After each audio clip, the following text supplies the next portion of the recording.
What's up, everybody? Welcome back to Storytime with Uncle Reddit. I'm John, and this is r/Tales from Tech Support. Hope everybody's doing alright, getting ready for the weekend. We're actually getting ready to head out and camp a little bit this weekend. Hopefully the Wi-Fi signals will be a little bit better this trip. I definitely owe the other channel a either malicious compliance or pro revenge video, so I'm going to try to get on that next. But until then, enjoy some tech support stories. 5,000 copies of the same file on employee's hard drive. I got a ticket from an employee saying that their hard drive was almost full. So I asked them what they've been doing lately on the PC that was taking up so much space, such as if they had been downloading too many files lately, when they last cleared their cache, etc.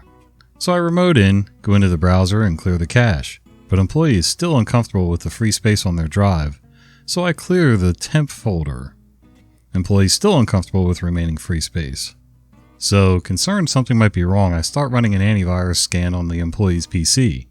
For a while, the file names being shown were all similar. They went like file1.txt, file2.txt, and I think it stopped at around file5000.txt. I then checked the files and yup, they took up a lot of space.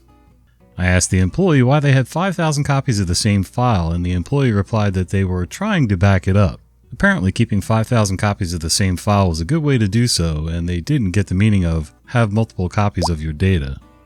Trying not to laugh over the call, I simply tell the employee that they can upload the file to the network drive. Employee then uploads the file to the drive and deletes the 4,999 copies of the same file. Now they're comfortable with the free space on their drive. I end the call, close the ticket, and hopefully they won't make the same mistake again. I had a habit for a while of saving too many copies of the same file in different places, and not usually in the same place though, but I got better over time, and now I only save 2 to 3 copies, one on this machine, one on an external, and then I'm trying to work on more cloud-based storage, so if all my crap burns up, then I don't lose all my files. But I can't even imagine what kind of space these files would take up. I mean, text files really don't generally take up that much space, but I guess 5,000 of them might. I can't sign in. Engineer, I can't sign into my payroll account on my new laptop. Can you help? Me, IT doesn't have access to the payroll system, but HR would be able to help with this matter. Engineer, okay. An hour goes by. Engineer, I still have my old laptop and I can sign in on that one. Can you help fix this? Me, I can try to figure out the issue. May I remote on both machines? Engineer, okay. Remoted on both and copied the password that was saved on the old laptop and saved it to the new laptop. Signed into the account, prompted for a 6-digit code sent to engineer's cell phone. Me, could you please enter the code you just received? Several minutes go by. I'm annoyed because it's probably going to time out. Finally, I see numbers being entered and signed in successfully. Me, looks like it's working now. You should be all good. Engineer, I saved the password to the new laptop. Thanks. Me, no problem.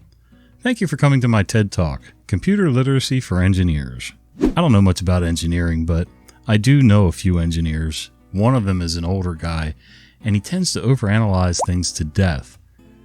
But in doing so, he tends to miss the obvious, simple answers. You want to build let's say a garden bench, just a regular old, generic garden bench.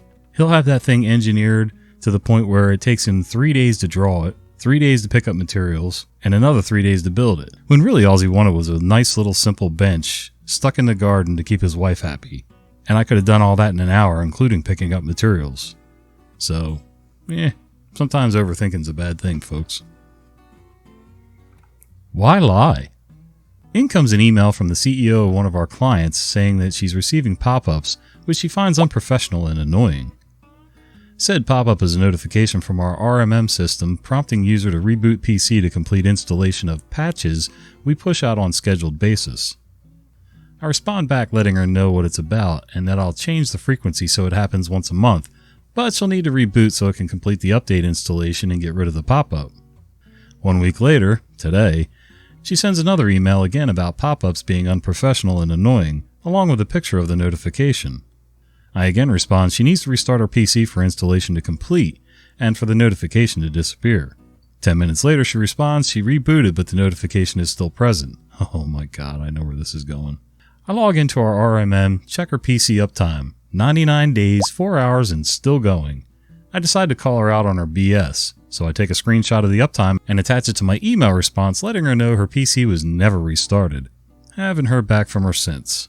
Yeah, if she didn't respond, then she knows the difference between turning off the monitor and restarting her PC. It's the ones that respond that you kind of get a feeling that they really don't understand. They push the little button on their monitor and think, oh, I turned my computer off. Yeah, no. This lady, because she didn't respond, knows that she got caught. Or she realized that she's been doing it wrong the whole time. Of course, if she's been the one that's been on the PC since before 100 days ago, I don't know. I don't know what's up with that. But anyway, it does sound like she was lying. I won't pay you anything. I work at an MSP doing the usual tech support for all kinds of different business customers. Today we had a new one call in. He has a problem with an old software that won't start anymore. A software we don't offer nor officially support. I asked for his contact details, phone number, email, and so on. To try and help the person, I remoted into the laptop and let the user show me the issue. It was a software from 2012. He told me he had talked to the software provider and couldn't get support for it anymore, and they apparently aren't able to transfer the database. So I tried my best to understand what was going wrong with the software and maybe fix it. Since it had been about 45 minutes already, I figured it wasn't worth to keep trying and told him that I would talk to the software support and ask if he had a number to call them. So he opened up an email that was sent to him by a salesperson with a number at the bottom.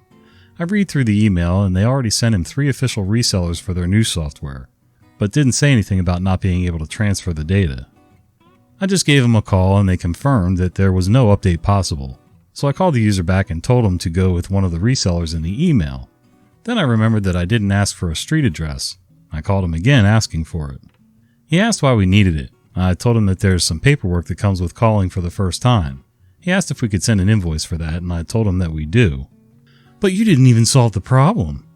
Nope, I didn't, I said, a bit confused. You called for help with software you bought from someone else. I helped you the best I could and came to the conclusion that this is nothing we can solve in a reasonable time. Would you please provide me the address, please?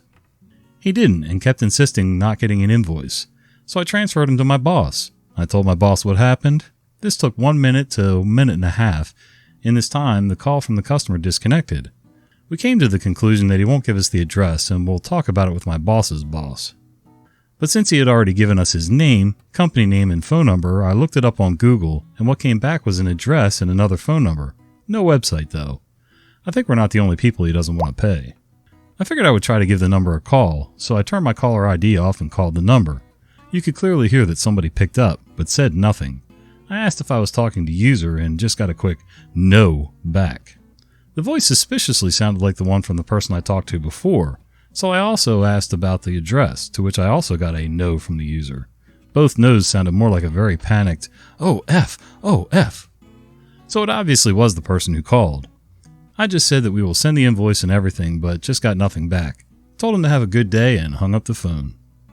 Don't try to outsmart people who get paid to solve problems 8 hours a day, or rather, don't be a problem for them. That's what I always tell my kids. Don't try to BS a BSer.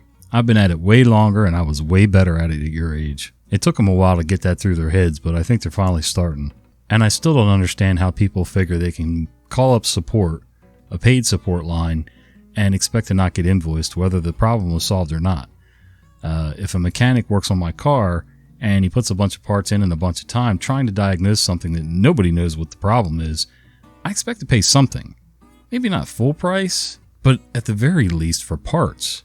But even then, if they're diagnosing and stuff like that, people got to make a living. Not everything's going to have an instantaneous solution, so paying for people's time is not unreasonable. You mean I can't mix and match power supply cables? So I work at an electronics computer retailer, which alongside sales also services and fixes computers. And in the short few months of working out in the store, I've already seen more disasters come in than can be healed by a bottle of bottom shelf whiskey. One day a customer and his adult son come in. We'll call them C. In their hands is a chassis without a side panel. Already then I knew I was in for a treat. C. Hi, we recently bought some computer parts from you guys and we can't get the computer to turn on or post at all. Mind helping us out? Me. Sure. Do you know what parts you bought? Customer. No. We don't know much about computers. Luckily, I find their purchase in our system. It's an i9 900 watt PSU and a 3080 alongside a motherboard, RAM, and everything else one needs to blow close to $2,000 on a computer. Since it's a slow day, I decided to take the computer to our test station and see if it's not a simple issue. Hey, one can hope, right? True to the customer's word, the computer doesn't post. I try to clear the CMOS, check all the cables are plugged in, and can't find any issues, except for the SATA power cable looking a bit different from the rest, and it not being fully seated. I try to unplug it, and what do you know, it works. Plug it back in and the computer's dead as a doornail. I go back to the customers with my findings. Me: hey, so without this cable plugged in, it works without issues. Customer: well, that's odd, I wonder why. Me: I know this is a stupid question, but when you replaced the old power supply, did you use cables that came with the new one? Customer: yeah, I think we did, or almost all. We didn't want to have to route that SATA cable through the chassis, so we used the old one that was in there. It was at this point that my brain started playing the facepalm scene out of Naked Gun. Me: you did what? Customer: it looked the same, so we used the old one from the last PSU. Me screaming internally: okay, well then, I'm not going to touch this computer for 1 second more for fear of frying every single part in it. The customer then left the computer with us for a full troubleshoot and to see if the drives were still working. Credit where credit is due to Seasonic though. Somehow, without the cable connected, the computer worked without an issue. Also, the customer was very nice and understanding about everything. Bonus story: I once had a computer come in that was caked with thermal grease. And I don't mean just around the socket. Oh no, there was thermal paste on the outside of the chassis. I'm pretty sure there was more thermal paste than I've used in my entire life. I'll be the first to admit, out of sheer laziness, I have reused some cables in the past because I didn't feel like rerouting them, but it is a bad idea.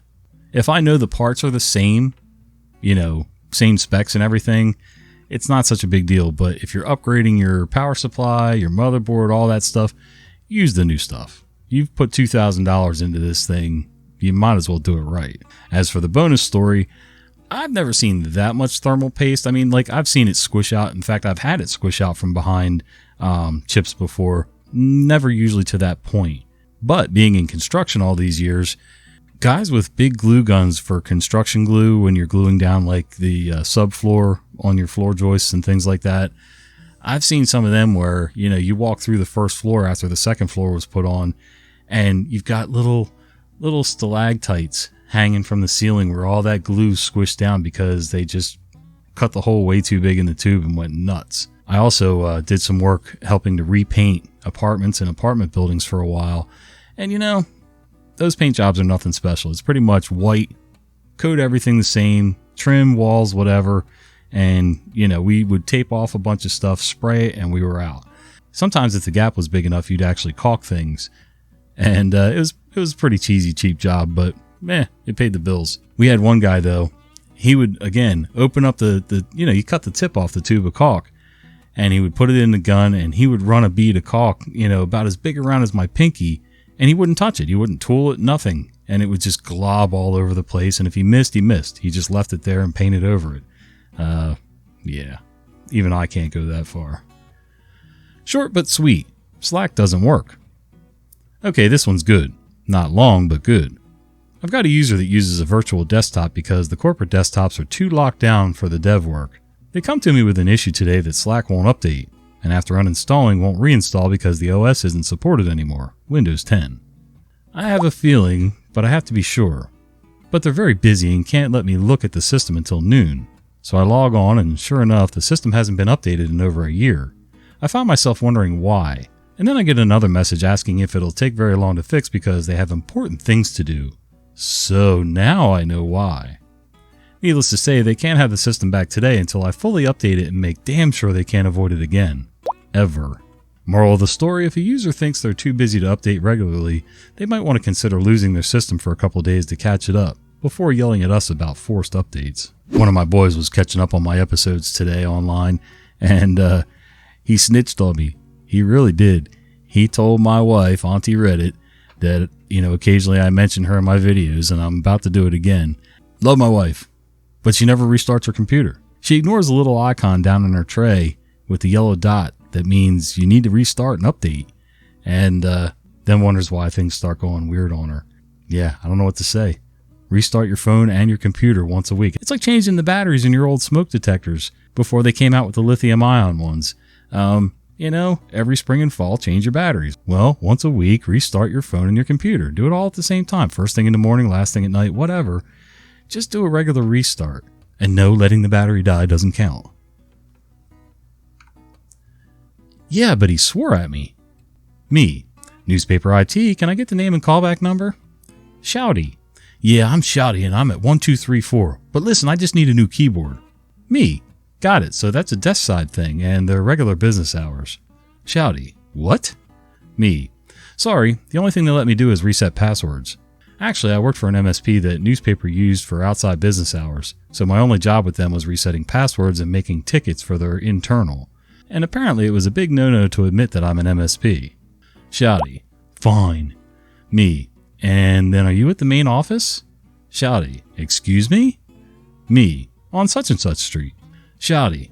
What the F kind of dumb question is that? Where the hell else would I be? Me. There's like 24 distribution centers. We take calls from them too. Could you also be doing work from home or could you be on assignment somewhere else? A newspaper owns medium towns papers, so we do support for them too. And university's college paper. And there's a handful of little towns around city that have papers that are owned by newspaper. So we do support for them too. Also, newspaper is owned by a conglomerate that owns like 50 newspapers, and we sometimes get overflow calls from them. You could be halfway around the world for all I know. Editor's note. You should clarify this was like 4 or 5 years before COVID since WFM was less common. Work from home. Writer's note. No, they're smart enough to figure it out from context. Me. So again, are you at the main office on street? Shouty. Yes, I'm on the 3rd floor. My cube is in the northwest corner. I have a name placard. Then he hung up on me. Cynic. I don't think that last part was true. Me. Yeah, but he swore at me. Sometimes it's interesting reading these stories, and sometimes it's even more interesting to read the comments down below. I haven't read any on this one, but I have a feeling people were trying to say that, you know, they didn't believe it. This isn't a true story or whatever. Not sure why, but people like to do that. They like to think they know everything. Just like when I watch certain videos on YouTube and people commenting down below say, oh, you should have done it like this. You should have done it like that. Yeah, everybody's an expert. It's amazing. Just ask them. They'll tell you. All right, guys, I hope you enjoyed today's stories. And if you did, would you do me a favor? Click like, subscribe to the channel if you haven't already, and click that little bell icon so you don't miss the fat guy with the beard telling you stories. See ya.